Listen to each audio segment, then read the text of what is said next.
Most gracious and Almighty God, our Father, we come once again before your presence, grateful for the opportunity to serve this city. We ask now, Lord, you will lead, guide, and direct us as we partake of the business of this city, that you help us, oh God, to be good stewards, oh God, of the resources you're giving us. Bless all those in the chamber tonight. In that Son, Jesus' name, we pray. Amen. Amen. I I pledge pledge allegiance allegiance to the to the flag flag of of the the United United States States of of America America and and to to the the republic republic for for which it which it stands, stands, one one nation nation under under God, God, indivisible, indivisible, with with liberty and liberty and justice justice for for all. all. Play ball. All right. Welcome to the public meeting of the City Council of the City of Apopka. Please turn off all cell phones or set them to silent. The City Council permits and encourages input and comments by members of the public on all matters that may come before the council for action. If you wish to address the council this afternoon, please make sure you filled out a card with your contact information and have presented it to the clerk. When called upon, please proceed to the podium and speak clearly into the microphone, stating your name, address of record, organization, if any, and direct your comments to the city council and not to individual commissioners, staff, or members of the public. The council and the city staff encourages constructive criticism. However, personal attacks are prohibited. Please observe general rules of decorum and civility. Speakers and members of the audience shall refrain from rude or derogatory remarks, shouting, disruptions, reflections as to integrity, slander, abusive comments, profanity, vulgarities, and statements as to personalities. Any violations of these provisions may result in the issuance of a verbal warning, including warning for trespass. If violations persist after such warnings, violators may be removed from the council chambers. And with that, Chief Sanchez, get us started. All right. Mr. Sherman, if you can direct us right to where in this the Page, new book where page they're 16 through 50 is what we're going to cover tonight. 16 through 15. Yeah, Okay, yeah, sorry the about that, first Chief. half. Thank you. Good afternoon, Mayor Commissioners. Will Sanchez, Fire Chief. I come before you to present our fiscal year 26 budget request.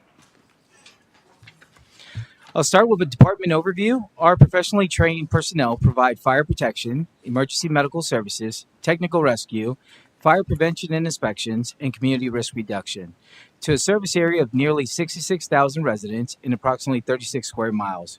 Our service area expands outside of our city limits to include a section of unincorporated Orange County where we're contracted to provide fire and EMS services.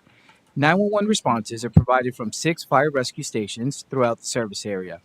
The department's budget requests consist of fire administration, fire suppression, EMS, fire prevention, training with 3 major divisions and an approximate request of $29,587,063. Budget request for fiscal year 26. Division 2110, Fire Chief's Office is $3,297,835, which represents 11% of our budget. Division 2120, Fire Suppression, is $12,201,523, which represents 41%. Division 2130, Emergency Medical Services, is $14,087,705, which represents 48%. Our Class 1 team is made up of 152 total members. 138 firefighters, EMTs, paramedics operate across 3 shifts, each rotating every 24 hours. Our administrative team supports operations and functions of all shifts while integrating fire and life safety inspections and community risk reduction during regular business hours. This year's budget request consists of $2,085,000 in capital expenses, representing 7%, $5,267,199 operating expenses representing 18%, and $22,234,864 for personnel expenses representing 75% of our budget. Key changes and highlights to Division 2120 Fire Suppression. In these lines, you've noticed an increase above our normal operations.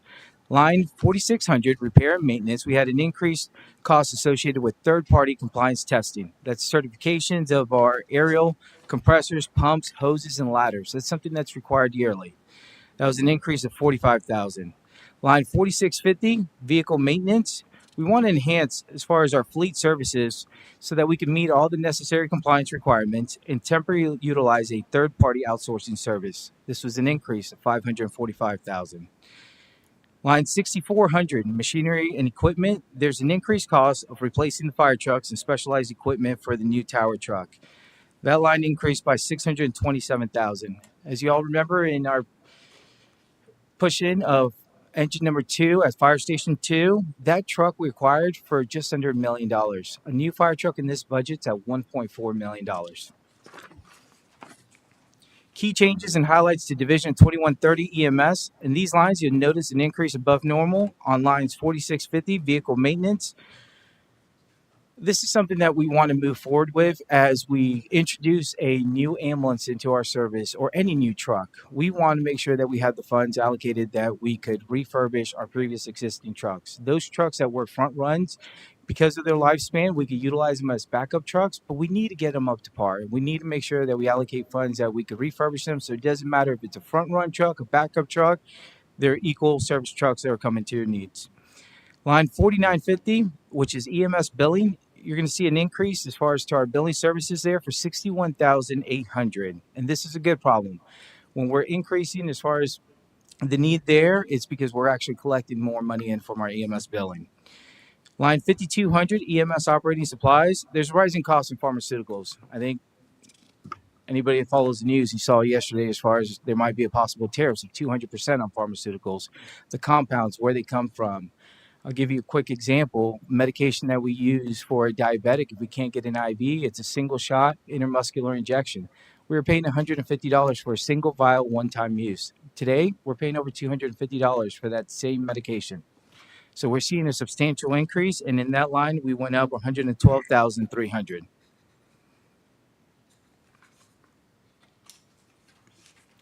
Our major new initiatives and programs, we like to add the personnel needed to operate the new tower truck that's coming to Station 5. That tower truck itself, we like to add 9 additional personnel to it. That would be 3 lieutenants, 3 engineers, and 3 firefighters. We're also requesting an additional 3 firefighters, 1 for each individual shift. That's going to be a positive impact and should reflect in our overtime rates. We also want to add a second EMS captain to the city's north side. Operationally, we've broken down the city into 2 different districts, District 1, District 2. They're both equal. 3 stations, same amount of personnel, same amount of services. The one thing that we are lacking in the north side is the tower truck, which thanks to you, we're able to provide now. And the personnel, if this is approved, will be able to put that truck into service. The other component that is missing, that is out of its span of control, is utilizing a second captain. Our captain currently right now responds to all 6 stations. Adding a second captain, we can minimize as far as their span of control to those 3 stations. So they're not responding from Kelly Park all the way down to McCormick Road.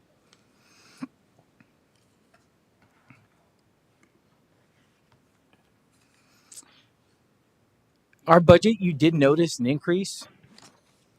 With our budget increase, we were very conservative in what we were trying to bring to the table. We wanted to make sure that we could provide the services. We wanted to make sure that we had everything appropriately allocated to who needs what. And you will see, and you saw in our budget as you review it, that there are some changes in lines. There's some things that were allocated in EMS that truly benefit the entire fire department that might have shifted into 2120. So if you're doing a line by line comparison, there are some increases due to that. We did shift some items. For example, uniforms are all out of 2120. That's why you're seeing a substantial increase in Division 2120. At this time, if you have any questions. Any questions for the chief? I appreciate your presentation. This one's actually for Ms. Sherman. I've requested a spreadsheet this morning of what kind of our entire budget's based off of what these are all built out of to give me all the years. And that was never... What I gave you 24, 25, and 26 requests. Well, this is the PDF that you sent. I was Right. asking for the spreadsheet that this was built off of. Yeah, you give me some time to get that together for you, because I compiled this and printed it out and PDF'd it. So But it's from one spreadsheet. No, it's not. No. Well, from which spreadsheet? How many It's spreadsheets is it? several. It's several spreadsheets, so I'll pull it together. Okay, so that it makes it difficult, similar to what I've stated in previous nights, is that I can't track and see trends and things of that nature. Nobody can. Just 2 years. We need to see what this looks like. So if you want more years, that's something that I need to compile. Isn't that in the spreadsheet that you have already? No, what is in the spreadsheet, that is what you got. I would need to compile and add on the other. Where's the other information? We have to download it out of our systems, either Edmunds or OpenGov. We'll make sure it's correct. Ms. It's Sherman, on other spreadsheets. how many years you been here? How many years I, you been employed with the city? Since December 2022. Okay, so you don't have any knowledge of any spreadsheets prior to that. That you what? Because you I don't actually know if they had spreadsheets No, we prior to used them. OpenGov then, Well, but we I mean, still but there's use issues with OpenGov. OpenGov. but I don't have access to that. You don't have access to OpenGov. All of our budgets are out there online under OpenGov. This budget is online right now. Yeah, that what PDF that I provided you, you asked me to put it out there for the public. It's Where's out it there at? Because it's not under on supporting documentation. It's out there. the newest one. The one that I gave you yesterday. It is there under supporting documentations under the section where the workshops are. I still don't understand why we're not using OpenGov for this year either, though. We are using OpenGov. Well, why isn't it published in the same way that it was previous years? And that's what I explained to you yesterday, because the data sets are not correct when they pull the data for those links. It's not pulling in the data correctly. Is it our data that's bad? Are we It putting may- in it's- data that doesn't it's track? the data set that is bad. It's a programming thing, and it takes time to reconcile that. So, trying to do that, we can stop and do that and reconcile that for 30 days, and that is going to take staff away from compiling this budget. It takes time to do that. It shouldn't take that much time, but it does. And we do work with OpenGov staff. They couldn't even get it last year. Well, it is posted on our website, though. No. At this particular point in time, when we finalize the budget book, I'm looking at 2 or 3 months that we take to finalize that budget book itself. But this information that you're talking about that comes from those links, the information is not correct. That's why I don't feel comfortable sharing that information. It is not tying back to our numbers. Well, and that's where I don't understand how. And I guess maybe you guys I aren't have to show understanding it that to you. either. You're where welcome it's- to come by, and I'd be happy to show you. Yeah, I mean, again, it just helps us to understand the Yeah. trajectory of each department and where we're going with that. Yeah. So we've, in previous years, maybe not last year, year before, but we've, specific to trucks, fire trucks, ambulances, things of that nature, we've been paying cash recently for them. Correct? Are we bonding or getting debt on those? We're not going in debt on the fire truck, but I think they That's have what I done- just. You're giving me a unique face there. No, I'm trying to understand what you're saying. We're not going in debt on the And fire that's truck. I Okay. haven't finished my statement. Okay. Your face was a little confused there for a second. So, in previous years, though, before you had gotten here, there was strategic debt that we went into Right. to help if it was a low interest rate, or we can pull these together instead of all coming out of funds in that capacity. Right. Again, strategic debt isn't a terrible thing, and it can help us get further with more projects and things of that nature. So, have we looked into that at all when we're purchasing some of these bigger ticket, 7-figure items? Yes, we have looked into that, but in this regard, we have adequate funds that we set aside for capital in our reserves. You know, they assign capital, Mhm. and I was able to set aside adequate reserves in capital that can support purchases like this. In the past, they didn't have that. Okay. They were still building. And would it be helpful to move that to those same funds to station upgrades and things of that nature? Because we're spending like $500,000 on each one ish. Yeah, 400. all of that up to the $4 million, it qualifies. And that 1.4 you're looking for as a fire truck is a part of that $4 million. The vehicles that we have for police is a part of that. Any of those major capital improvements that are under the general fund. Okay. But in the past, you recall they were building up to that 25% reserve level. Right. Yeah. Per the policy Yeah. that's in place. Correct. I understand that. Okay. And so and I guess we can hit that then further on. I won't belabor that point right now. So Chief, and again, because I don't have that right in front of me, what's the total increase in your budget between all three? So we're approximately about 15%, $3,860,000 between all three budgets. Okay. Versus last year, and that's it's total 13 new positions. 15. 15. Yes, sir. Okay. Now, do we have space at the stations for those additional members? That is something that we're working on. We will, if this is funded and we can move forward with it, we're actually going to reappropriate and move personnel around. And with the opening of Station 6, We're shifting as far as our captain there, we're moving as far as our district to a different station, and then allocating for that staff to be at Station 5 for the tower. Gotcha. Okay. And then do we have any plans in this specific budget to start planning for or working towards a Station 7? Yes, sir. So Station 7, it's more towards the impact. We're waiting for that meeting and get more of the information there. But in this current budget, we did put in for the station surveys. That way, a strategic company, as far as they use their GIS mapping, all of our data, they put it all together to utilize as far as and find the best location for that station or where we need to shift. And it would be a comprehensive view of the entire fire service for all of our 6 stations. Okay. And do you feel that's something that Station 7 really needs to be kind of in the works to where we're getting that going now? Yes, sir. Okay. Understood. And then so then we'll need, for Station 7, we'll need how many additional members of the department to staff that properly? Well, there's a couple key things there as far as when we actually build Station 7. I think one of the key things we need to look at is the future and the growth of it, as far as not only just the trucks that are going to be allocated, we'd be doing the shift for it, but right now we're looking about an additional 21 members for that Station 7 at a minimum. Gotcha. Wow. Okay. And then there's we have 2 men on a truck right now, correct? We have 3 on the fire truck and 2 on an ambulance. And the way we've positioned as far as our lineup for PTO personnel, we have 4 on days that we don't hit that threshold where X amount of personnel are off for the day. So we have 46 members per shift. Understood. Okay. And are we looking to increase that in any capacity per truck? Yes, sir. And this is one of the first steps as far as we want to make sure that we have the allocated personnel so our members can have time off.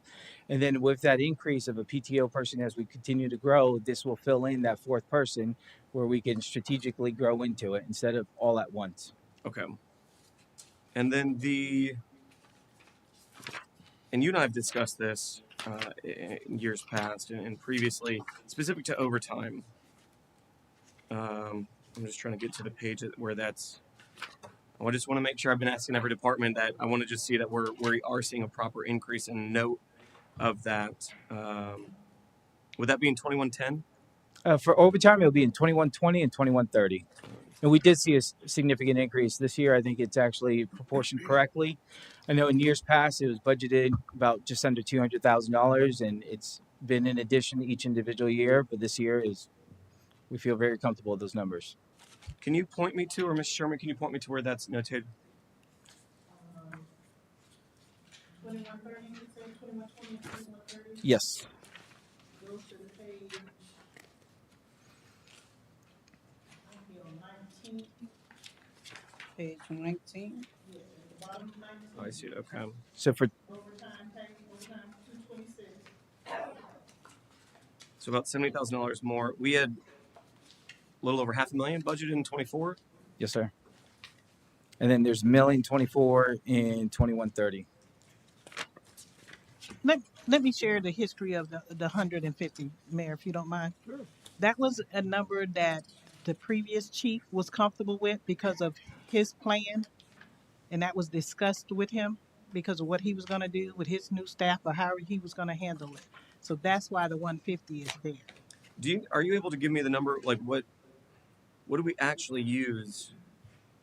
So 2024, we budgeted 585. 2025, we budgeted 150. No, 2024 was what we actually incurred. That's actuals. Yes, that's So that wasn't budgeted. Okay. right. And then 150 was budgeted in 2025. Wow. We're budgeting, yes, 226 right now. And again, that is down because, again, staff, he's getting additional staff that's supposed to help reduce that overtime. Okay. Okay? And I see a really healthy increase in 2130 Yes. from 191,000 to a little over $1 million. Yes, sir. Which is something that, again, that we were discussing. I've been discussing months coming up to this. Is let's properly allocate correctly that overtime. So, and that aligns with the 2024 actuals as well. So, that's very good to see that we adjusted appropriately for that. Again, you had a different chief with a different plan. You said it. Sorry to hear about the ambulance that got in an accident this morning as well. From the email and all that, everyone's in a good position now? Yes, sir. I've spoken with both members as far as they've been released from the hospital. We've also made contact with the parties, everybody that was involved in the accident, and everybody's in stable conditions. They all sought medical care. Okay, that is good to hear. Always praying for them and their families because what you guys do is not easy. So it's always appreciated. Thank you so much. That's my questions for now. Commissioner Smith. Uh, yes. These new positions are we promoting from within first before we? Yes, sir. So historically, as far as in the fire service, for that engineer step, that will be a promotion from within. That lieutenant will be a promotion from within. The new firefighter, we have to get from the outside as far as, but we'll be bringing on an additional 15 new firefighters as we continue that trend moving forward. And do we have them already in school someplace or? No, sir. We just did a hiring, which hopefully everybody received my invitation as far as for graduation on Friday night. So we are graduating 12 individuals as far as they've been through a 10-week orientation phase. And this would be preparing into the next budget year that we'd be seeking these new individuals. All right. Um, and I heard your response in reference to Station 7. And my question is going to be, are we looking forward to a Station 8? Station 8. We are always looking. And We are always wanting it. In the fire well, service, we love the growth. We love the opportunity as far as to commit to the citizens and provide our service. So that's something that you'll never see from us as far as from the fire service pushback on that. okay. And I guess I need to just maybe uh, qualify that a little bit more. And the reason why I asked is because I heard you say that we have a company that's doing a study as to where these should be stationed. And when we annex the unincorporated part of Apopka, the south side, uh, we're looking at Station 8. So I didn't know if we needed to go ahead now and include that in the survey so we know where that station would need to be We could positioned as actually well. add that as one of the determinations as far as that we like for them to point out where would that be best suited, and we can provide them with that coverage area and their data. All right. Sounds good. Commissioner Velasquez. Okay. Well, thank you for the presentation. Yes, ma'am. There's just some things I just want to kind of understand. Uh, Training, 204,000 says firefighter shift personnel training reimbursement. Correct. So What? that was part of the collection bargaining agreement as far as where we have $1,200 for each individual member to seek further education and training Okay. outside of what's provided within our walls. Okay. Do all the firefighters get to participate within a budget year to all this training? Yes, Okay. every member, each individual year. This is something that we have that agreement over the next 3 years or until that contract ends, sunsets, and a new contract will come forward. But that is something that they fought very hard for. You know what? Give me a little bit of education about the fire hydrants. How are we now? Because I'm seeing different colors and the new developments that are coming in. Are we putting in the? I guess we are putting the fire hydrants in before they even start working. How many fire hydrants are we putting in each of these developments? So there's That was the question asked of me by a resident. Yes, there's two different approaches as far as on the fire hydrants. One key thing that you're seeing now that there's a change, we outsource as far as our hydrant testing. So there's a third-party company, Hydromax, that goes around to each individual hydrant. They flow test them. They give us as far as the proper ratings. Based off those ratings, the color tops itself will change. There's a NFPA standard where anything over 1,500 gallons a minute, it's going to be a blue top, then a green top in increments of 500. That way, our firefighters, when they arrive to the scene, depending on what hydrant they're connecting into, they have an approximate guesstimate as far as how many gallons per minute they can get out of that actual hydrant. Now, that's what's going on within the community and why you're seeing these changes, the maintenance and the updates to those.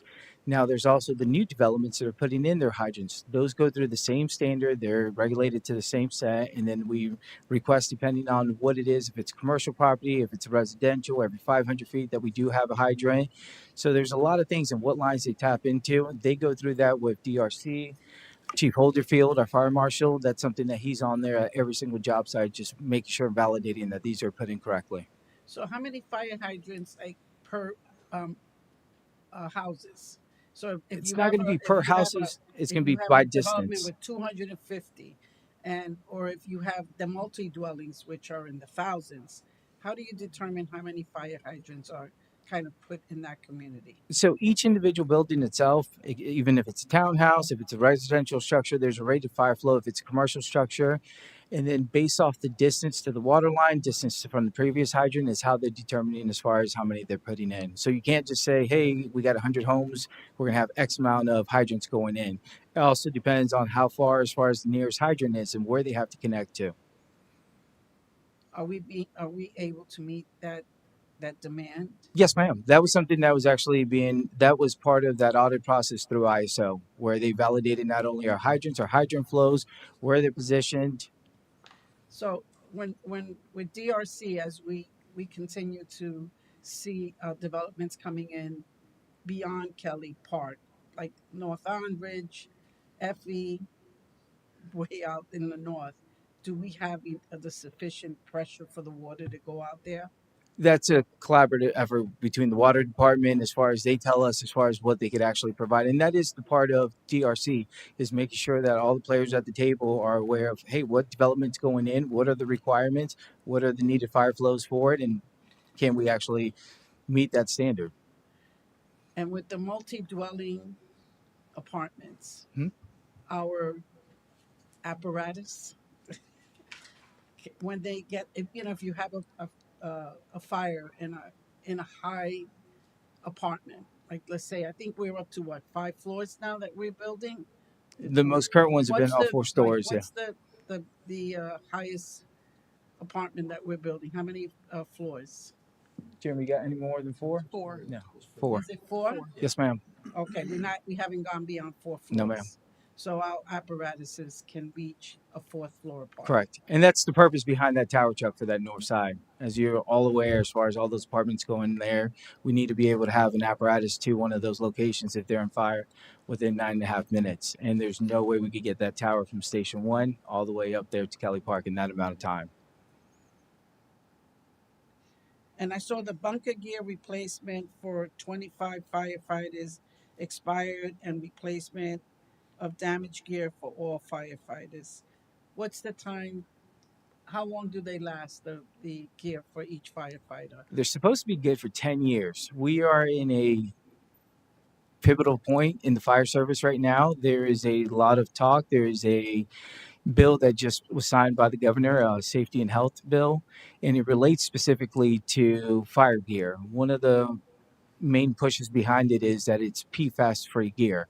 And those are those forever chemicals as far as cancer causing agents in them. The gear that we were purchasing in 2021 was PFAS free, outer liner, inner liner, but not the moisture barrier. In 2024, it was brought to the attention that the moisture barrier does carry PFAS in it.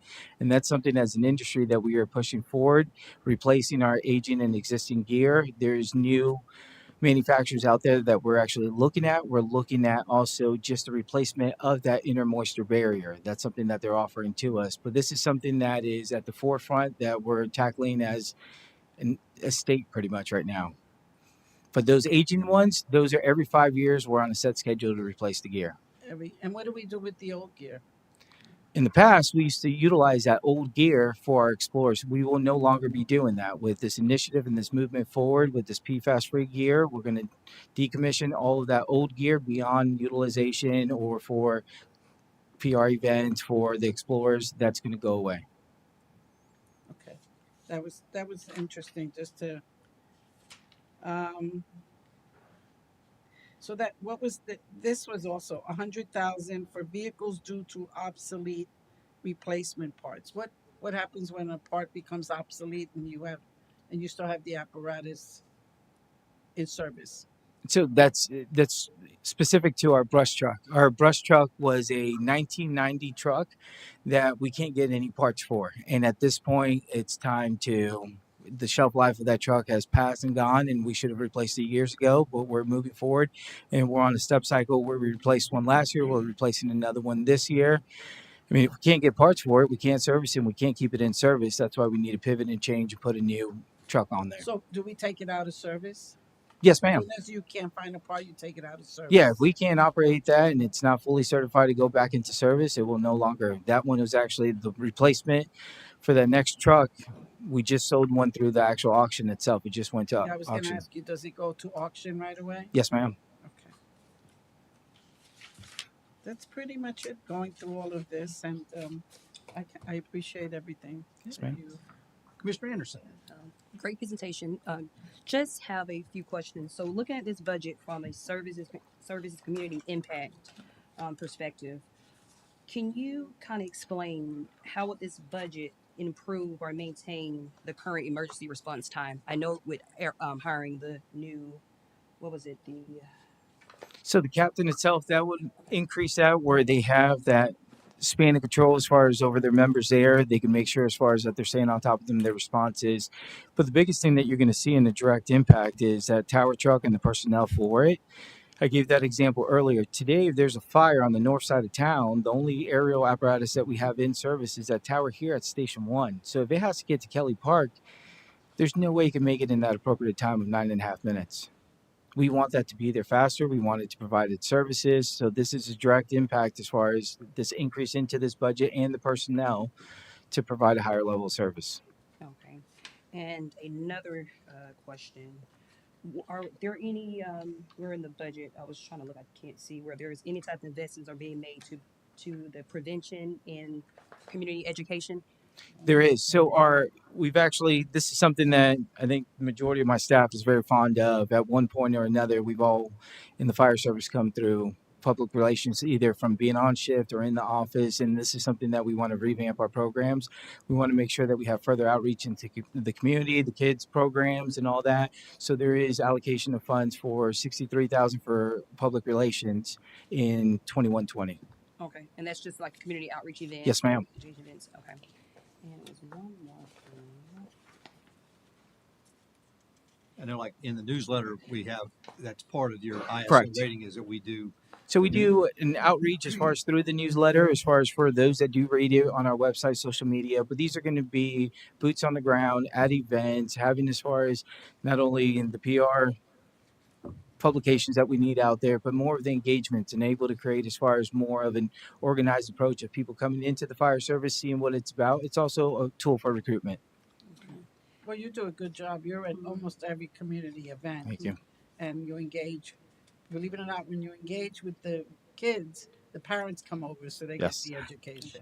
Okay. So And in regards to, are there any underserved areas or communities that this budget aims to support that you can kind of highlight, that you can say that this is an underserved area and we are able to, with this budget, serve that area? I would directly correlate it to the north part of the city itself. Not having a tower truck or not having that adequate response to it. That's definitely been something that's been underserved on the north side. And now providing the new truck that you guys provided us and the manpower for it, personnel that we could equip it, it will definitely raise us to that standard that needs to be at. Okay. Is there anything that is needed that's not in this budget that you can say that this is the one thing that we need that we did not put in the budget? No, I can honestly say if you approve this, this would help us drastically as far as improve our services, everything that we're asking for, the personnel. I mean, this will help with the overtime. This will allocate the appropriate personnel, the span of control. It's what we're looking for and it's what we need. Okay. Thank you. No questions. Thank you. just one more question. I know you've mentioned the station house number 7. Where are we looking for station house number 7? There is some possibilities as far as on the north side looking towards Effie Road. There's a possible partnership with Orlando Health. There's a couple key things, but that's what that survey aims to determine as far as making sure that when we're putting a station, it's in the appropriate area that could service that full response to it. So that's a survey that's being conducted right now. With the funding of this, yes, we would be moving forward with that survey. Okay. Any last questions? I had two more real quick. Sorry. And Ms. Sherman, are you able to point to, or I assume we're still sponsoring new recruits to go through? No, so our sponsoring fire service has been unique. We're at a point where we're looking at a couple different opportunities as far as even doing a non-certified program. But we're fortunate enough where we have members that are going to fire standards. They're looking for a home, and we have engagements through the schools. We have instructors at Valencia, at Seminole State, And we're engaged with all the other private institutions as well, where this is something where it has not been an issue for us as far as recruiting candidates or getting candidates to apply to it. I know there's some other departments that have sponsored as far as putting individuals through school, and we have other resources where if they did need some sponsorship, we've helped out members in our community, members that have come through the Explorer program, or members that are in need and want to go through. We've worked in partnership with Workforce Central Florida at the time, Career Source, and getting them the funds to actually go through school that way as well. Okay, so you feel there's an adequate amount of new recruits that will be coming to fill the positions we need without having sponsorship dollars being sent out. Correct. Yes, sir. Because we For want this year, sponsors. I mean, we got to take it year by year. As Yeah. far as I know, there's a lot of changes right now in the fire service in Florida. Mhm. There's a lot of recruitment programs going on. There's some agencies that are moving to different shift variations, and that's going to drain on that pool. So we might need to pivot next year and say, hey, we need to do a sponsored program, and I'll be coming for you if we need to do that for next year. But for We this did current that year, last year, correct or no? no, we have not done that yet. We haven't done any sponsorships. No, sir. Okay, I thought we did for some reason. I guess No, I we think did maybe in I'm just- partnerships as far as like through Workforce Central Florida. We've done it through the Explorer program, Okay. through some private entities that have provided as far as that sponsorship, the 2650. We've done through them on the Borehouse, where they've sponsored individuals to go through, and it's that direct affiliation with the Apopka Fire Department, but not that we've actually paid for anybody to Okay. go through school. It's cool to have the community kind of come together and really create Yes, sir. an incredible department like that. So, do you think that the union contract that we have in place has that helped with bringing new recruits on and things of that? Are we more attractive to as compared to other departments Yes, that in place? but I just want to emphasize it is a moving target. Sure. I feel like it's every week you see a new advertisement, new recruitment, and everybody's pushing as far as moving that gauge a little bit further along. But it did help us out. Yes, sir. And then when does that current contract expire? 2026. Okay, so we'll be doing negotiations the next year, Correct. and then that'll be updated on the next year's budget. Then Yes, sir. 27. Okay, and then last one, and thank you for your time. You had mentioned in here Connex boxes for the training center. We need more of those, is what I was reading. I think not budgeted this year though. Correct. So we have a prop already. The Connex boxes are props. This is a way that we could shift walls inside of it, makeshift. That's why you see, as far as the funds, that we could put up walls, construction material that's needed. And that's something on a training standard that they're changing. They're constantly changing if we need to bail out of it. And this is something where we're going to be providing as far as further Connex boxes onto it. We want to go ahead and get it painted. We have the safety railings up. We have everything that's needed to operate within them. And this is a collaboration effort with other agencies that we've put together down at the training center. Okay, so you're good with where it's at right now. Yes, sir. We're Okay. moving forward on that. Okay, awesome. Well, thank you. Appreciate your time. I have one more. Yes, ma'am. Can you kind of just a little bit explain with EMS billing? Mhm. And I know we respond. I know that the department responds a lot to different residential homes, and I know a lot of the insurance that gets involved. But now with Medicaid being cut completely by some that's all they have. Can you tell me how we're handling that? So we're currently awaiting as far as from our billing company. This is something that they're still working through. I know the hospitals are taking the first step as far as securing that Medicaid patients do have some type of coverage and how those funds are going to be allocated. In the past, it used to be that they qualified as far as based off the poverty level or their disability for it, and that automatically gauged them into that where there's a need for that person. This is something that's ongoing currently, and they still have not caught up, but we're monitoring that. Yeah, because like you said, that what you have in medications with diabetes, that's a big thing. Sometimes when you're responding to more senior residents, that's all they have Medicaid, and maybe at that time you have to administer some of the medications that you're paying for. Okay. I'm just wondering how are we, billing, because you can't bill them if they don't have any insurance, but you still have to respond, take them to the emergency room, and if you have to administer some medical care in their residence, how are we handling that EMS? Yeah, and truly, the blessing that we have is that we have our own EMS service. We're not a private entity as far as a for-profit for this. When we render care, the last thing on our mind is billing. Yeah. We are offering the same level of care to any individual, regardless if they have insurance, they don't have insurance. That's something that we deal with on the administrative side on the back end afterwards. So it's not going to affect our direct care, nor would we ever allow that to affect it. We would find any other resources, anything that we need to do as far as on our aspect from administration to find other dollars available to supplement for that. But the care level will be always the same. Our local hospitals helping in that, because they're for profit hospitals. Do they have programs there that I know they're engaged currently as far as at the federal level and at the state level seeking that. But like I said, as far as we kind of stay to our what we can actually control, and it's rendering that life saving aid that somebody needs without worrying about the care or the financial means for it. have the calls increased with Yes, our ma'am. So we've seen residents? about a 5% increase in call volume year over year. I can honestly tell you there was a time where we thought 5,000 calls were a lot. We're running over 12,000 calls. And the key thing is not really looking at the number that a call is generated from, is actually looking at how many units are responding.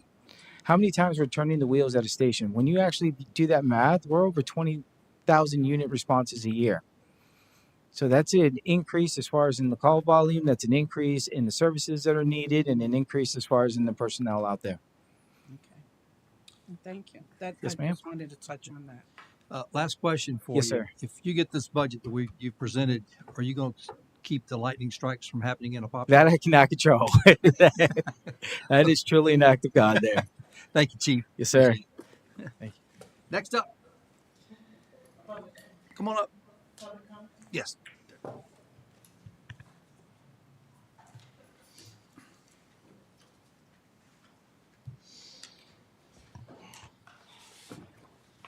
Rod Olson, 3156 Rolling Hills Lane. Chief, I know that one of the line items had to do with the aspect of maintenance for vehicles, the vehicle maintenance, and said temporary. So is that a reason we can't provide enough through our fleet management, or is that some specialized training? So right now that's a temporary basis in the sense of our fleet maintenance and what they presented to you is phenomenal. They are in dire need as far as a new building out there, the equipment that they're requesting. We are in full support of our shop and what they're needing. They're phenomenal. Those individuals down there, it doesn't matter if it's rain or shine, outside, inside, they're providing the services that they need to our trucks. And they do have a step plan. I don't want to speak for Josh, but they are working as far as making sure all their personnel are certified as EBT techs, all the personnel and the needs that they need to provide the service.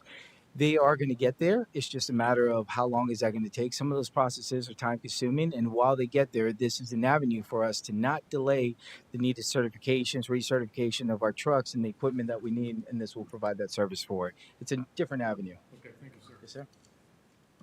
I had the opportunity this year. I happened to be behind a vehicle that was impaired, called in 911, followed it, and unfortunately led into an accident.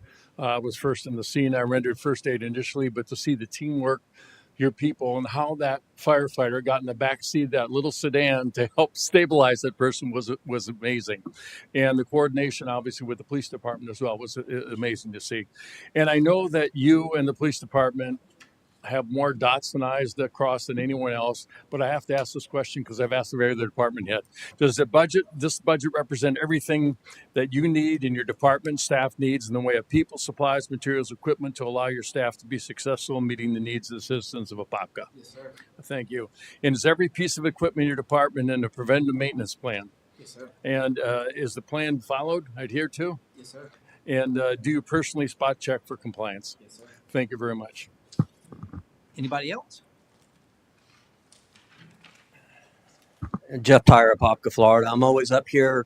I just wanted to acknowledge the fire department and the police department that night that they had the 4 structure fires and that they were busy. I was actually, one of the fires was in my neighborhood in Rock Springs Ridge, and I went over there to it. And just the work that both the agencies did together to bring that under control so quickly was amazing. And we can't leave out Orange County Fire Rescue also. They were there mutual aid to that fire with an aerial truck. And just like the chief was talking about, that shows the importance of us needing that aerial truck in that north end of the city, especially with everything going up in the sky. And hopefully he gets the funding tonight or later to staff that fire truck. So I just wanted to acknowledge everybody's work there. I had one question also about the public safety complex, and I don't know who to direct it to. I'm not supposed to, I guess I'm supposed to direct council, but the public safety building downtown, I know we have a design engineer that's involved with it now and a construction manager risk person.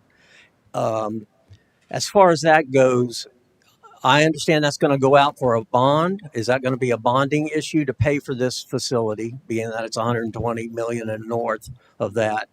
And does that have to go out to a public referendum?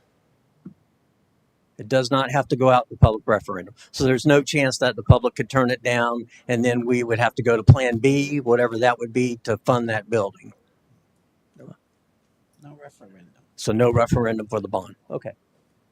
The last thing is, someone touched on it about contracts and pay wages. I was just looking through stuff today. Winter Park Fire Department starting today. They had an advertisement for $75,000 as their starting pay right now. So keep that in mind when contract negotiations come back around. If we want to bring the best to the best here, we have to compete. And they have a way smaller population than we do. Thank you.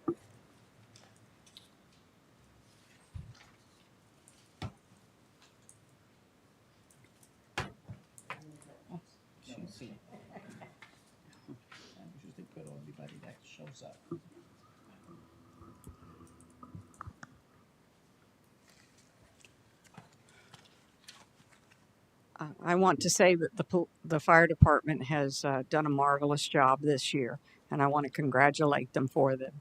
They've worked really hard, and I have contact with them on a regular basis. Um, I think that one thing all departments need to do is not just be punitive, but to be helpful with working with the commercial people and the residents as far as they're giving out fire detectors, smoke detectors, um, and radon detectors, carbon monoxide detectors, and finding grants, finding lists of grants, giving out lists of grants for um, nonprofits or churches or whatever, especially like the CRA grant is available, and passing that list out when they find places that don't have them and making that available is very important for the community to get in compliance. And I think that that's going to be very helpful. Another thing that happened a few years ago is the vendors that were doing our easement mowing we're forgetting the letting it grow out and get around the fire hydrants. And I know that the guys went out there and started counting hydrants because they had just disappeared in the grass because the vendors were mowing less and less and less and less. And I happened to notice just the top of one little hydrant out there, and the grass was 4 feet in front of it. So they're trying to catch up with these things, and they can't be out there every day checking every hydrant. But the departments have to work together, and it wasn't, um, the mowing department's fault if the vendors weren't doing it. So I think that compliance and help is strong, and the guys are very cooperative and friendly with and getting along with the community well. And I think that that's very important. Anybody else? All right, Chief McKinley.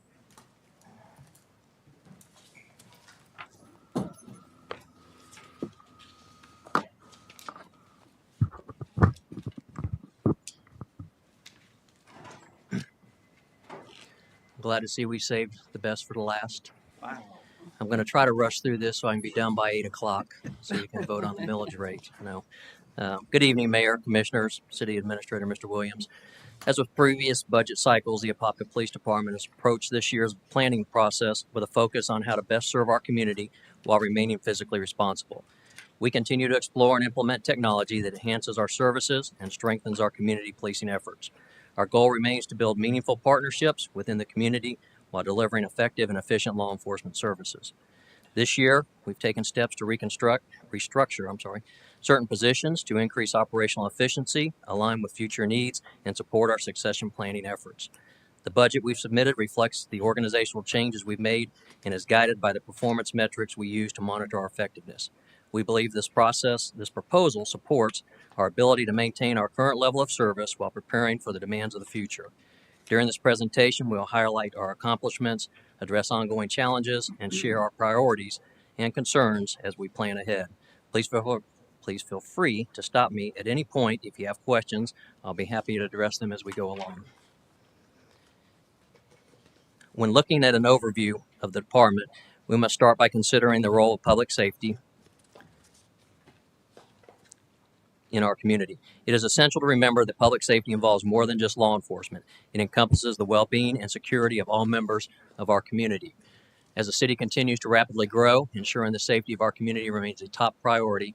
Investing in public safety builds trust, strengthens residents' sense of security, fosters civic engagement, and contributes to the economic vitality. Communities with lower crime rates are viewed as more desirable, attracting visitors, businesses, new residents, and a wider talent pool. When people feel safe, they are more inclined to invest in their community by supporting local businesses, dining establishments, and entertainment venues. Public safety is a key driver in attracting new residents and encouraging companies to invest in the community. Our accomplishments: successfully completed our portion of the countywide license plate reader initiative through funding from the Urban Area Security Initiative, implemented a 12-hour shift schedule for sworn personnel, which has been well received and has resulted in increased patrol coverage, secured approximately $142,000 in grant funding to support department operations and initiatives, continued investment in advanced training for personnel, including active shooter response, right training, de-escalation techniques, and fair and impartial policing. These programs ensure our team remains equipped to meet the evolving demands of modern policing. Lieutenant Jason Wortman successfully graduated from the prestigious FBI National Academy in Quantico, Virginia. Made a substantial progress in recruiting qualified candidates for police officer and communication technician positions, resulting in the successful filling of several vacancies. We had another outstanding year of engagement with our community. Once again, we're proud to sponsor over 130 children during our annual Shop with a Cop event, made possible through the generous support of Walmart and our community partners. Our monthly Cookies and Milk with a Cop program continued successfully thanks to the ongoing support of McDonald's. We hosted a variety of community-focused events and programs, including National Night Out, youth summer camps, women's self-defense classes, the Citizens Police Academy, and several other initiatives aimed at building strong community relationships. This year, we expanded our outreach by introducing Cops and Cones and Burgers and Badges to our lineup of events. We should all be proud of how hard the sworn civilian and volunteer members of the Apopka Police Department work to serve our community. For me, it remains both an honor and a privilege to serve alongside each and every one of them. A growing population increases the demand for public safety. Apopka continues to experience rapid population growth. In 2015, the city's estimated population was 46,571 residents, with an average of 2.63 persons per household, according to the Community Development Department. By April of 2024, the estimated population had risen approximately 61,820 residents, with an average of 3.02 persons per household, an increase of 15,249 residents, or approximately a 32.7% increase over the 10-year period. This equates to an average annual residence growth of approximately 1,525 new residents. It is important to note that these figures reflect only residential population growth and do not include commercial or industrial development during the same time frame. This slide highlights the city of Apopka's population growth over time. The 2025 population is based on a 10-year average annual increase of approximately 1,525 residents. Currently, there are approximately 13,471 dwelling units planned or under construction in the city of Apopka. This is up from 7,418 dwelling units planned or under construction last year. This increase is primarily the result of Wild Oaks and Palucci Acres planned developments. Based on the city's community development unit, in April of 2024, the average household had an average of 3.02 persons per household. This residential growth will add an estimated 40,682 new residents to the city of Apopka over the next several years. As these new homes are completed, the projected population growth will necessitate approximately 94 additional police officers to effectively serve our growing community. This slide illustrates the growth of the police department over the past 15 years. For many years, our staffing levels remained relatively flat. However, over the last 5 years, we've seen a significant growth, thanks in large part to the continued support of this commission. The additional new positions has played a crucial role in helping us improve our per capita staffing ratio and better serve our growing community. While we've made important progress, continued increases in staffing will be essential to keep pace with the city's rapid growth and evolving public safety needs.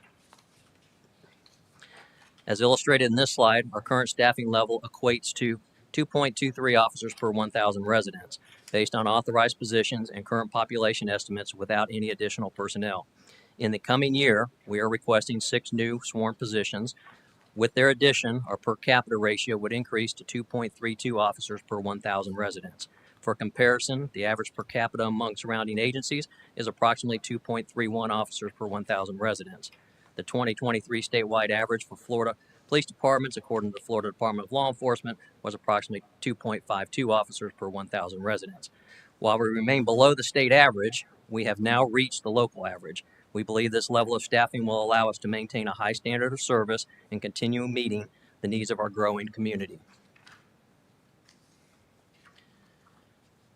When evaluating the need for additional sworn positions, we consider more than just a single metric like per capita staffing.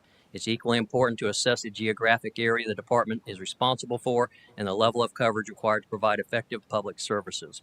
The city of Apopka spans just over 36 square miles. The chart displayed compares the service area of Apopka to several neighboring cities. The average size of the cities listed is 21.73 square miles. As shown, Apopka is the third largest service area among the agencies listed, trailing only Orlando and Daytona Beach. This geographic demand, further supports the need for additional sworn personnel. This slide illustrates the number of officers per square mile of service area for each of the listed cities. Currently, we average 3.92 officers per square mile. With the addition of 6 new officers in the upcoming fiscal year, that number would increase to 4.08 officers per square mile. While this is still below the listed agency's average of 5.45 officers per square mile, it represents meaningful progress toward improving our operational capacity and meeting the demands of our growing community. Our uniform crime report for Part 1 crime shows that violent crime in 2024 decreased by 1%. That's following a 20% decrease in 2023, a continued positive trend.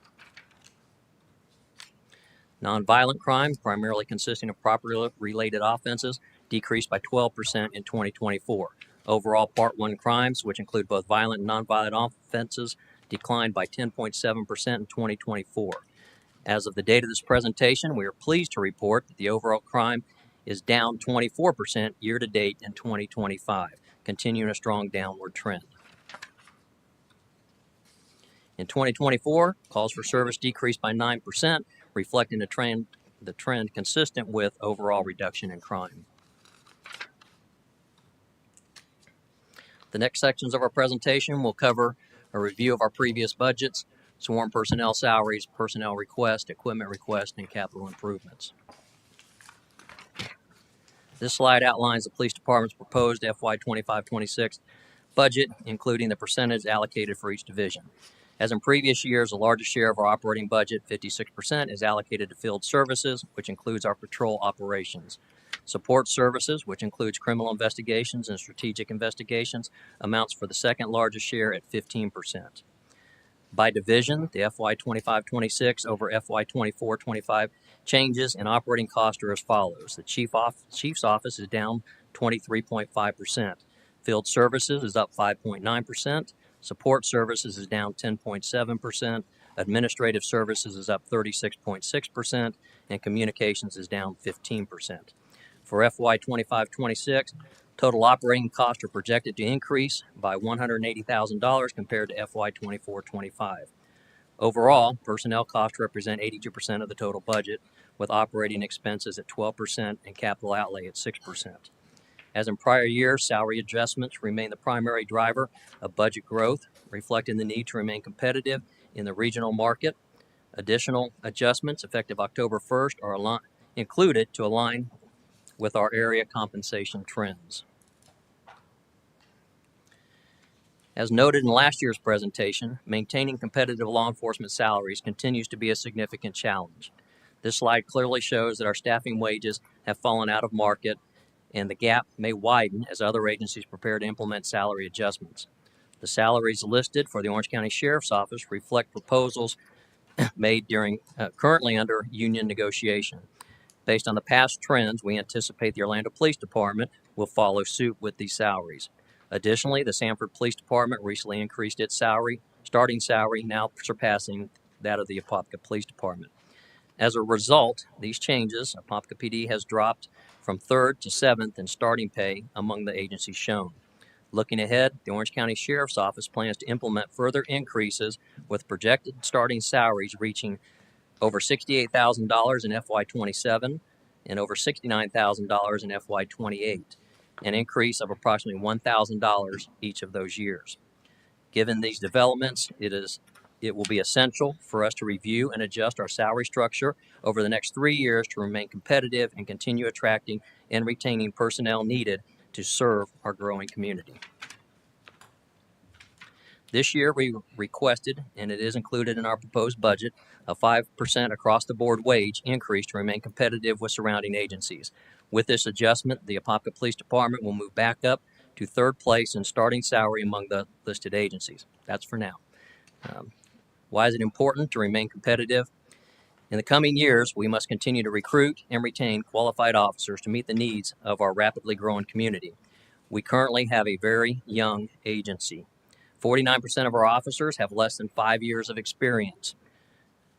An additional 28% have less than 10 years of experience. This means that 77% of our sworn staff are early in their careers and not yet vested in the retirement system, making them more likely to leave for higher paying opportunities elsewhere if we do not offer competitive wages. The wage increase is a critical step in helping us attract highly qualified applicants and retain the promising young officers already serving our community. We are currently authorized 141 sworn positions. However, in order to improve our per capita and officer per square mile ratios, bringing them more in line with the state average and surrounding agencies, and to prepare for continued population growth, we must continue to add personnel. For FY25-26, we are requesting 6 additional authorized positions. While we currently have 13 vacancies, we continue to receive a strong volume of applications and are confident in our ability to fill those openings. These additional positions will support our efforts to meet target staffing levels and keep pace with the city's residential and commercial expansion. I'd like to take just a brief moment to address the current vacancies within the agency. Although the slide states we have 13 sworn vacancies, unfortunately, due to the retirement of Sergeant Harmon, we have 14. In addition to the 14 sworn vacancies, we currently have 6 vacancies within our communications center. I'd like to explain why. Earlier this year, you saw us swear in significant numbers of recruits as a direct result of our enhanced recruiting efforts. We also saw a significant increase in hiring communications personnel during the same time period. However, we were required to temporarily pause hiring of both sworn personnel and communications personnel due to all of our field training officers and communication training officers being assigned recruits. Without available FTOs and CTOs, we had no choice but to delay bringing on additional personnel. Had it not been for this temporary pause in recruitment and hiring, we are confident that the majority of our vacant positions would have been filled during this fiscal year. Administrative personnel requests. We're requesting 1 crime analyst. As Apopka's population and geographic area continue to grow, so does the volume of and complexity of crime data. Currently, 1 investigative analyst supports the entire agency by analyzing crime patterns to guide strategic deployment, providing actionable intelligence to investigate and command staff, managing internal and external requests for crime data. This single analyst is now stretched beyond the capacity due to increasing demand from both operations and administration. Adding a 2nd crime analyst will improve turnaround time for intelligence and reporting, support proactive crime forecasting and hotspot analysis, strengthen real-time response to emerging trends. This is not just a staffing request, it's a critical investment in data-driven policing that supports public safety, operational effectiveness, and smart decision-making. Vehicle and equipment request for Fund 2220 Field Services. We're requesting the purchase of 19 patrol vehicles. These will replace aging units in our current fleet and provide vehicles for the 6 new sworn positions proposed in this budget cycle. Fund 2230 Support Services. We are also requesting the replacement of 5 aging unmarked vehicles with newer models. The specific makes and models will be determined at a later time. These vehicle requests are critical to maintaining operational efficiency, improving officer safety, and ensuring our continued ability to respond effectively to calls for service. An update on the public safety building and the police training facility. Currently, all departments involved in the public safety building project are working with the architectural firm ADG to update their current space and operational needs. Once this planning phase is complete, ADG will begin developing the building design and architectural plans. The police training facility. We're currently preparing a request for qualifications with finance to conduct a comprehensive needs assessment, which we hope to launch very soon. Completing this assessment remains a priority for us, especially with plans now underway to build a subdivision directly to the south of our current outdoor range.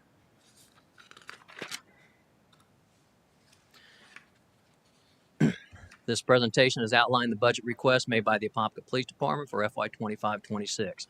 These requests are essential to maintaining our current level of service while preparing to meet the growing needs of our community. On behalf of the men and women of the Apopka Police Department, we extend our sincere appreciation to the Mayor, Commissioners, City Administrator, and our community for your continued support. In closing, I'd like to affirm that all departmental equipment is maintained through a preventative maintenance schedule, which is regularly followed and spot checked by assigned personnel within each division. The proposed FY 25-26 budget was developed by Deputy Chief Quinn Henry, Miss Amanda Merrill, the real boss of the police department, and me, with valuable input from staff across the department. With its approval, we are confident that the Apopka Police Department will be well positioned to meet our current personnel, supply, and equipment needs, while also ensuring we are prepared to support the continued growth and evolving public safety demands in the years to come. With that, I'll answer any questions that you have. Any questions for Chief? Appreciate your presentation as always, and it's something we said yesterday. Usually I write down my questions, and as you go through your presentation, I'm like, all right, that's answered, that's answered, that's answered. So a lot of these are more so just clarification requests more than anything new, really. So I'll start at the top one, just try to write down. We have budgeted college reimbursement, Yes, and we've spoken about that in other meetings and other arenas. So has any of our officers taken advantage of that in yes, the and past? it is increasing. I actually took the time this year. We did our first block training because of our 12-hour shifts where they were in 40 hours of training. I went the first day of each one of the block trainings, and I stressed to the officer how important it was to look at where they want to be in their career and whether or not they need a college degree to be where they want to be. Because no matter what agency you're going to be with, if you want to be a police chief someday in life, you're going to need a bachelor's degree at minimum and some kind of advanced training. So I did take the time, and with that, we've seen an increase in the people that are using it. It's not where I'd like it to be, but I'm not done pushing Good. and making sure that they understand, because in your career it's about resume building, and you have to build a resume for what you want to do in your career. And if you don't build that resume, you're not going to accomplish what you want to in your career. One, I think it helps our officers. It's another resource and asset to them. So I love that. We've spoken about this last year, and I think the year before that as well. Off-duty fees that we charge. We recently increased that in January. Yes, sir. What was that increase to? $55. That's $50 to the officer and $5 equipment fee charge for the city of Apopka. Okay. So 50 and 55. 55 and 50. Is that comparable to other municipalities that do off-duty as well? To agencies our size, yes. To the Orlando Police Department, no. So Orlando's just like out of this world. There's basically. some of the clubs in the Orlando Police Department, they're paying $100 an hour to fill positions and so forth. But our officers do have the opportunity to work in the city of Orlando. I'm sure if you've attended events down there through our mutual aid agreement, they do work off duty there, and they do make the comparable rate of all the officers working that. Understand that $55 an hour is the minimum. It doesn't mean that an employer can't pay them more. We don't want to price ourselves out of the market, especially for our community up in Apopka. But when they do, they work the UCF football game. I think it is $65 an hour for them to work that. and they work the sporting events and other events down in the city of Orlando, like I said.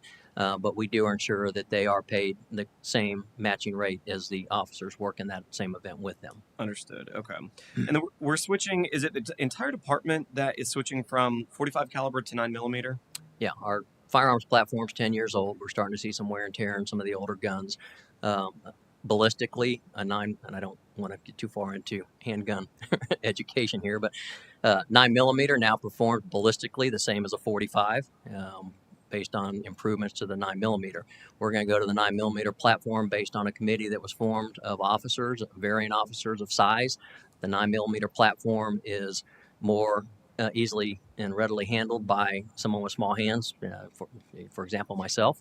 And so I think it's going to be a better platform. Our sights on our current firearms are outdated. Most of law enforcement has gone to the red dots, which is a more accurate and easier to use sight platform. So Glock actually just came out with a 9mm that has a built-in red dot platform to it. It's locked in on the slide, so it's not one that you're adding to the slide like we'd have to do at our current platforms. It's a very nice platform. It's just going to be a matter of how soon in the next fiscal year we can get it, because everybody wants them. Sure. But so And I would assume it's cheaper ammo too, and a little more accessible ammo to get. Ammo's become accessible again, Is both it? in the 45 and 9, unlike what it was during COVID. But we have over this past year, anticipating we're going to do this, we have significantly reduced our 45 ammo. We still will have some officers that may carry a 45 off duty, and we'll have duty ammo for them, because there is a difference between duty ammo that we carry and most of the ammo that is available in other places. So we'll have a small stock of that, and we are starting to work towards 9mm with some of our funding from this year. Well, I would assume it would save some weight as well on the belt. To some extent. It's on the gun belt, but as you know, I don't know how many years ago, 4 years ago or now, we went to the exterior vest cover, and the purpose of the exterior vest cover is to shift some of the weight off of the hips and onto the shoulders. So we have equipment that they can put on their exterior vest cover through the MOLLE system, but also gear that they have to maintain on their gun belt. Gotcha. 2 more quick questions, and I appreciate your time. I see in here a lot of vehicle requests, which I'm happy that we're upgrading. We always are at the top of the line with those. We're switching from Ford Explorers to Tahoes now. For canine and for our watch commanders. Okay. Just a little bit more room for the dog. They're a little cramped inside that Explorer, and we're switching to our watch commanders because we are turning their back of their car into a mobile command post. It currently contains command boards, computers, and we're going to put some monitors in the back of them and everything else. So if we have a critical incident, the watch commander can run that critical incident out of the back of his car until such time may occur that we need a regular command post. But it will be available for them as a command post to work specific critical incidents within the city. Okay. Understood. Last one is, so for overtime and the calculations of that, and it kind of confuses me. It's a unique formula that you guys use.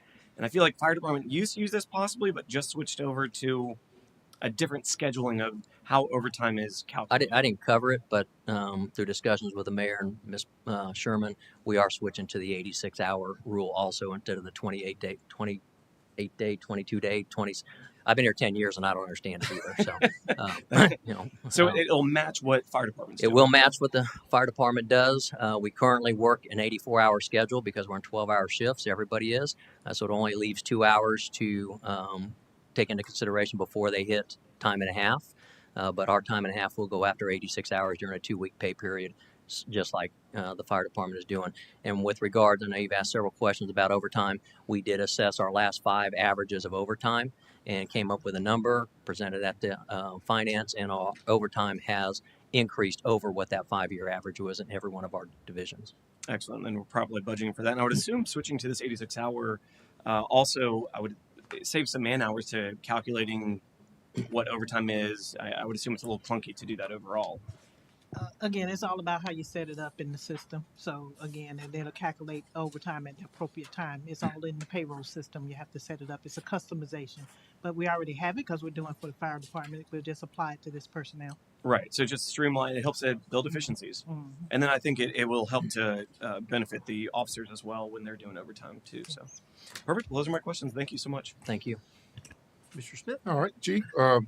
I noticed you only asked for 6 new officers and some going to assume that's all you need in order to continue to patrol our city I efficiently. I let the deputy chief drive that because she has to live with this budget, not me. I'm presenting it so that she sees how I present the budget.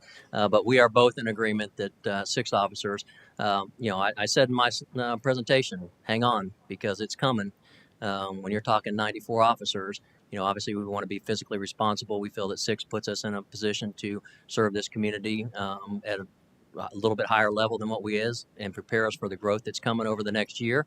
But when you're talking an additional 40,000 residents coming probably in the next 8 to 10 years, you're going to be looking at 10 to 15 officers a year for the next long time. All right. And are we going to be able to fill those positions in communication? Yes. Yes.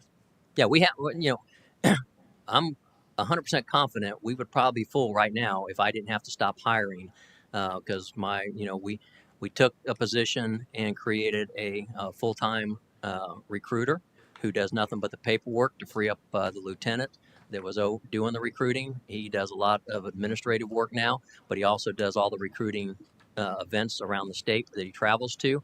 And we were on a big roll. You saw we were swearing in 7, 8 people at a time. But we ran out of field training officers. And, as police officers, we're used to being in our car by ourselves. Having somebody next to us for an extended length of time starts to drive us crazy. So, we're working getting some of these people off the field training program. We're going to give them a break of 3 or 4 weeks just to decompress a little bit. And we're already cranking. We have people ready to go into the academy, and we're planning on some of the academies at the end of this year to start filling some of these positions. But I think we'd be in a great position right now if we didn't have to slow down. You can only have so many field training officers, and because it's not just select somebody; they have to go to a course and be certified. So, All right. Good. Commissioner Velasquez? Well, I will say, coming from New York City, we always work with a partner. So it's not that crazy. yes, not Um, in the state of Florida. yeah, I know they're all single here. We like being by ourselves. Yeah, my 21 years was always with a partner. Um, my concern is the 911 dispatches. How are we doing with that? That's what we just talked Oh, about. is that what communications? Okay, Yes, sir. I Well, refer to them we as currently have 911. 6, maybe 7 vacancies. I think we have 7 now because one just resigned to go to flight school. Um, God bless him. I think that's a great choice for him. He's a young man. He did an excellent job for us. We're going to miss him, but he chose to go to flight school and do that and move off into the aviation world. But we're getting applicants there too. But again, we ran out of communications training officers, and you've seen our communication center. You can't It's shove a small. lot of people in there. There's not Yeah. a lot of room right now until we get a new one built out. But again, no matter how many we hire, we have to have the training officers. We can't just have them sitting around doing nothing without being trained. So, we're constantly talking about how many residents are in the city, but during the day, we also have all our businesses, warehouses, and we just have all the retail. On an average, what do you think our city, the population is? I don't Besides, know. I've asked that question. I haven't got the answer yet. I just recently asked it what our daytime population might be because of the community growing, not only in residential growth, but our calls for service aren't really especially industrial and big commercial. We don't have a lot of calls for service there, as you probably know. Some of the smaller businesses, restaurants, we do get some calls there occasionally, but most of our calls for service are driven by our residential areas. so they're driven. I didn't hear what you just said. Most of our calls for service are driven by our residential areas. Okay, it is driven. That was my question. Yes, ma'am. Because during the day, of course, we kind of double our population. I in mean, the we do city. deal with a significant amount, unfortunately, of retail theft, and that's just the nature of the beast It is. everywhere. So It is. I know that the concern is the public safety building and, of course, the fire range. So as we bring in more police officers and you have to train, how are we dealing with? Because I know your range is not that large. So how are the shifts going for training for the firearms? well, one of the things when we went to 12-hour shifts, we went to 40-hour block training. So now you have a set number of officers that are training for a 40-hour period so that sergeants can adjust their manpower and make sure we have minimum staffing on the road as some of the officers on each one of the squads. So in the past, it used to be the whole squad used to go to training. Now it's specific officers are scheduled for a specific date to go to training. So the squads are sort of mixed and matched in training, but we're capable of meeting the needs. You know, obviously it's not an ideal situation. I'm You're probably not going to like this comment, but I'm going to say it anyways. I'm really hoping that we can get this needs assessment for the training facility done, and that we can, because of the delays in the public safety building, try to run these things two concurrently now.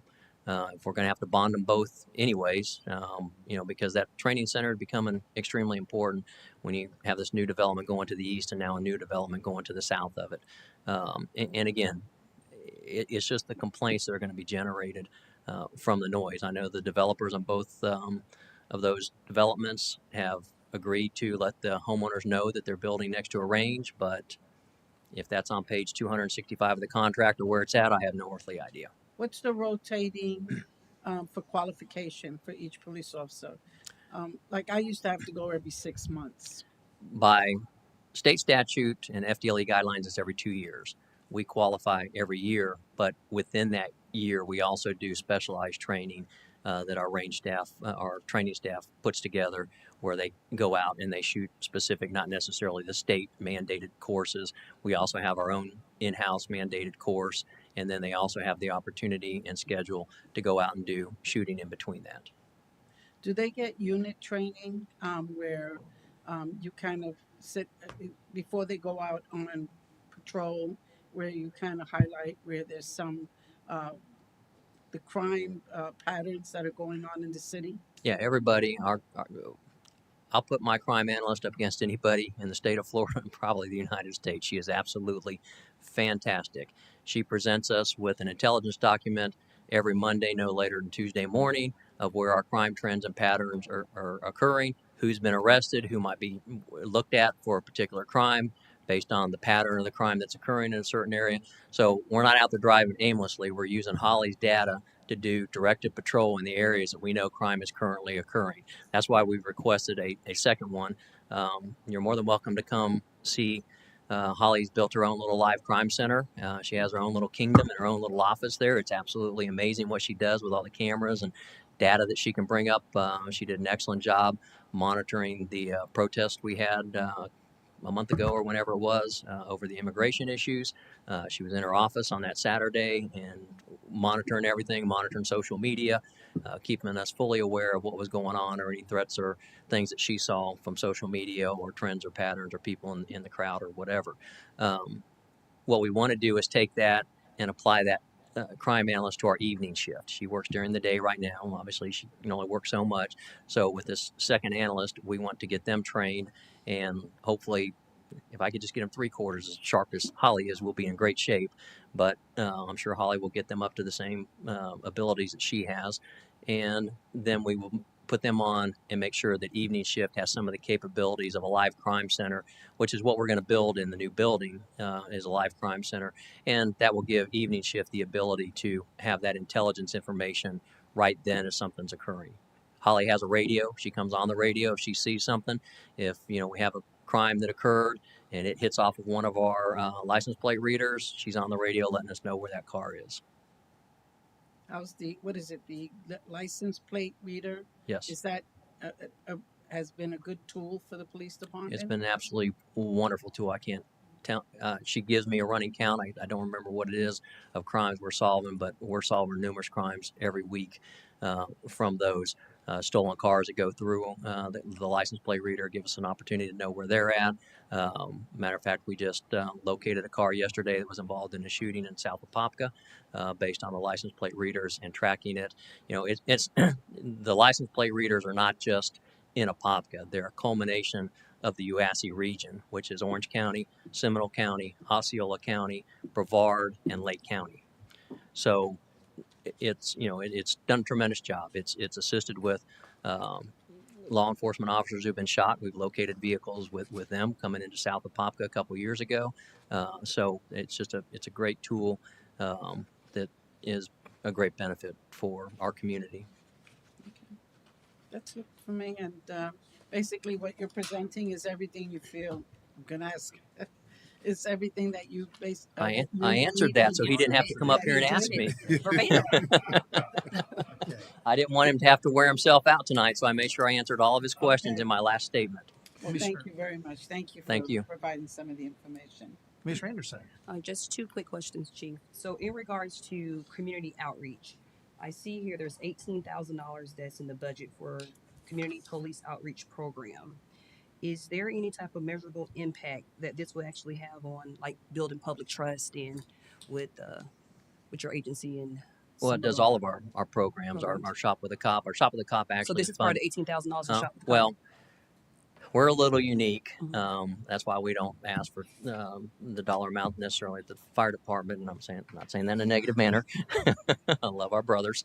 Um, we do outreach to our community, and our businesses really support the Shop with a Cop program. And we raise enough money every year from our community and our business partners in our community to support the Shop with a Cop. We went to $125 2 years ago instead of $100 because, as everybody knows, $100 really doesn't even buy you a box of candy anymore. So the shopping carts were a little thin, so we went to $125, and even with that increase, of over $15,000 we're spending on Shop with a Cop was supported by our community. Sometimes we raise a little bit more than that, and it gives us an opportunity to do some of the other events. We had a great partnership with Dairy Queen this year with Cops and Cones. And then McDonald's followed up on that with Burgers and Badges. So we're increasing that a lot through our community support and our relationships with the businesses in Apopka. So that $18,000 helps us sometimes if we like National Night Out. We'll do food for that and provide some of the resources for that event, some of the other events that we put on throughout the community. So it helps us with that. But we get a tremendous amount of support from our business community also. So, in regards to the National Night Out initiative, one of the complaints and one of the feedback was that it was some of the events was actually on the north side of Apopka, not so much on the south side of Apopka, where that was I just want you to address it on record. That was some of the things that the. No, we move it around. Okay. Obviously, we have to have the air a neighborhood. We tried it outside of a neighborhood, and it was dismal.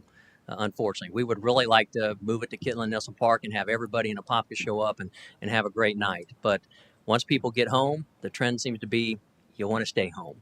You might walk to your community park and participate in National Night Out, but you don't really want to get back in your car and drive to Kitland Nelson Park or Alonzo Williams Park or Jason Dwelly Park or Fields of Fame to go back out. So we need a subdivision that has a pretty big area because we do try to take a lot of assets down there to show and display what the Apopka Police Department's capabilities are, have that relationship, have K-9 there, our command post, our SWAT vehicle, our armored vehicle, and everything else to try to put on a good display. But we did the subdivision, I don't know the name of it, off of Keene Road right there at 417. Silver Oak. No, it might be Silver Oaks. I don't remember. They have a great big park area. We had a great turnout there one year. We did Emerson Park Yeah. 1 year. We've done, I think it's Oak Hill Reserve up off of way up north off Plymouth Sorrento. So we move it around. So, outside of National Night Out and Shop with the Cop, are there any new programs that can help build more trust with the community and law enforcement that you Yeah, guys well, are planning? we still have our, we do try to target our youth because those are the ones that we need to target. They're probably the most impressionable. Some adults, we're probably not going to change their mindset on what their opinion on law enforcement is.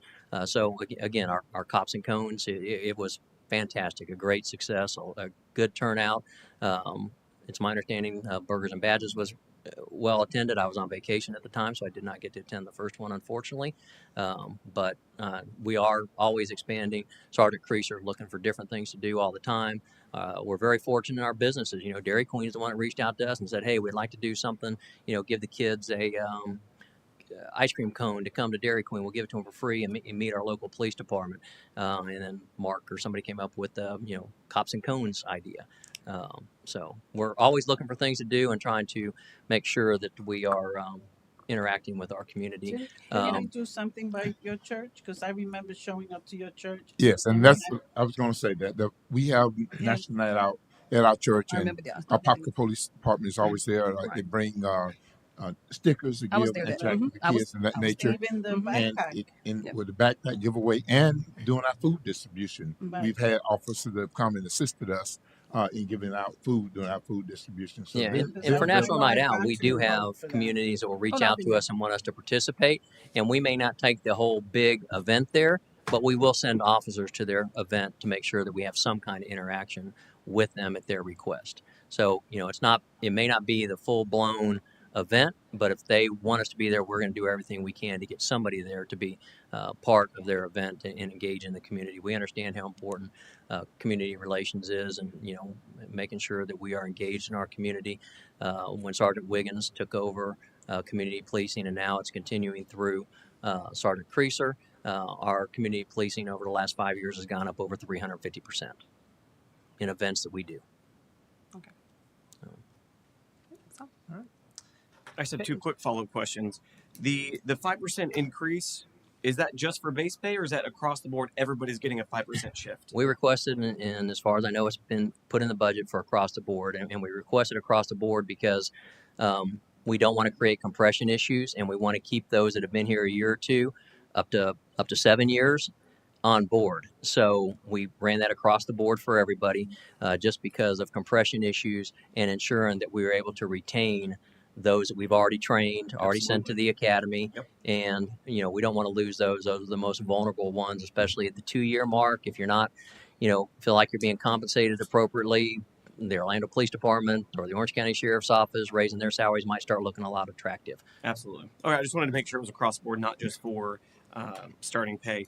The second one was, for the training facility, do we have a location identified yet for that? I do. And where's that at? I've been pretty consistent about it Yes, for you about 3 years now. Actually, what I would like to see is work with the fire department and create a public safety training facility down at the Gillum Training Center. They can take over, which they pretty much have, the Gillum Training Center, and next to it, behind that dry pond that's over there to the east of the Gillum, behind it to the north is, I think it's 10 acres. 10 acres. That would be ideal. We could make a different entrance according to community public works. We can build a road through that dry pond, just put some culverts through it or something, and have an entrance so that we don't disturb their training. But at the same time, if they needed one of our training rooms or we needed one of their training rooms, we'll continue to work together to make sure that we meet each other's training needs. We are going to build a law enforcement driving pad on there, which will be used by them also for their driving training that they would like to do. Right now, it's very hard to find space on any of them that are available in the not only in Orange County, but in the surrounding counties. Okay, understood. Thank you. And you did agree that you didn't need the whole 10 acres, right? I did not say that. By the time we get done with the driving pad, that will benefit both the fire department and the police department. We're making sure We want to leave room for Station we're 8. making sure remember? we include them in this. I honestly can't tell you how many acres it's going to take, but in my little mind right now, I'm earmarking the 10. If it only takes 5, you can have the other 5. Thank you. All right. Public? Anybody? I answered your questions, Mr. Olson. He's got it. he just took a call.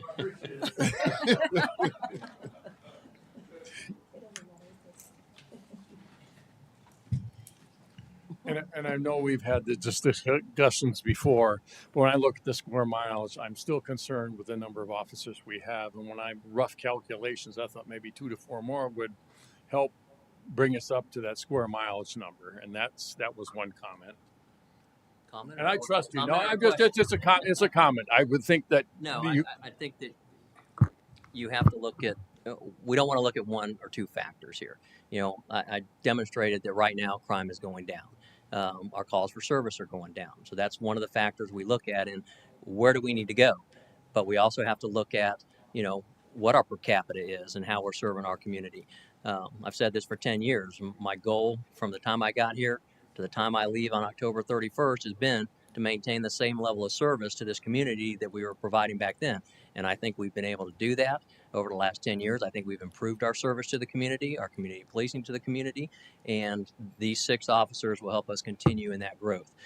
It doesn't mean that once some of these subdivisions, especially like Wild Oaks, gets going, that you might not see a request for 15 to 20 people one year, because that's going to significantly impact it.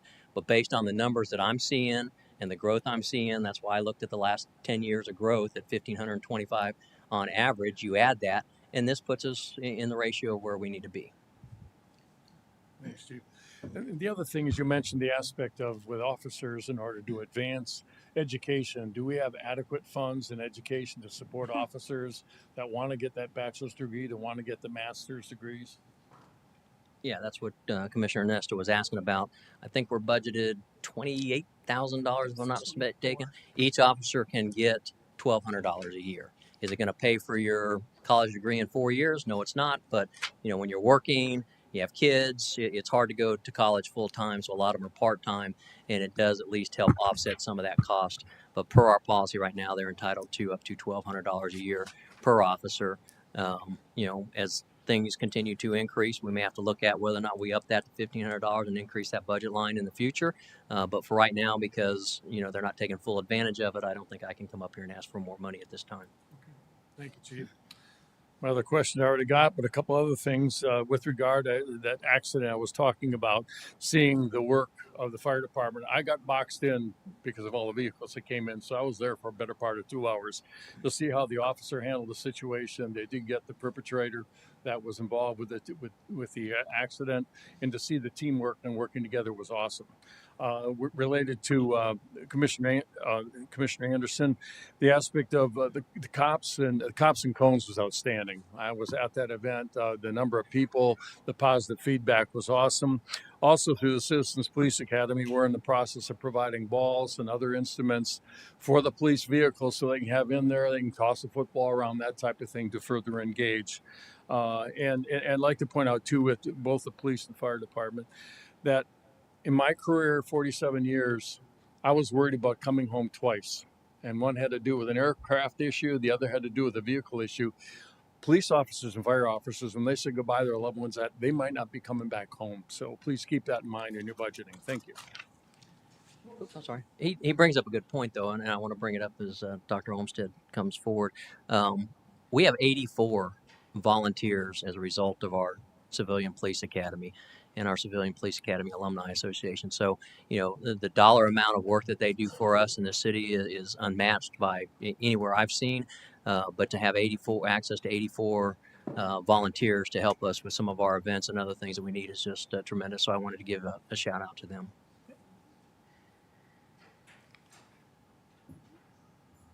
You're not much taller than me. I had to raise it. Well, you're going down to the ground. I want to thank the police department for what they do every day out there and risking their lives just like the fire department does. My question is about cross training or cross availability. I know that when you have one small division, and that person there suddenly retires or transfers or leaves you or goes on an extended vacation or goes to long conferences, that they're missing and that their work is not getting done because other people are doing other areas. And I noticed that with a span of time that work wasn't able to be done because this department was so small. Is there any cross training? Will there be any cross training so someone could go pick up the job and do it? And because some things are real obvious out in the city that need to be done. And when they're really obvious, um, I can't address it if you don't tell me what's obvious. well, any department would be things that would be like code enforcement, picking up signs and stuff like that. When it goes weeks and weeks and weeks with not being done. And if you only have 3 people in the department and one whole half of the city is not being picked up, then But that could be because they're working on, I mean, you have to prioritize what your I I, under, priorities are. I understand Code prioritizing, enforcement issues that are a matter but of public safety are going to take priority over picking up yard signs. no. What I'm saying is, like, if you have your volunteers go out there and pick them up, or if you have someone from another department come in and help, or ask for, and that cross training is what I'm talking about, or having volunteers come and help your civilian people, because that's really obvious, and it started getting worse and worse and worse. And then you have all that, and I know that CEO has to do things about dangerous code enforcement, and so when there's a lapse in that time, and let's say one of these three men have to suddenly retire due to a health problem or worse, um, getting that filled in and them replaced is going to be hard to do. But if you have someone cross trained, they can step in there and make up for that. And that's my point. Is suddenly, and you've had them recently leave or be replaced, need to be Thank, replaced. So thank you. that's my point. Okay, thank you.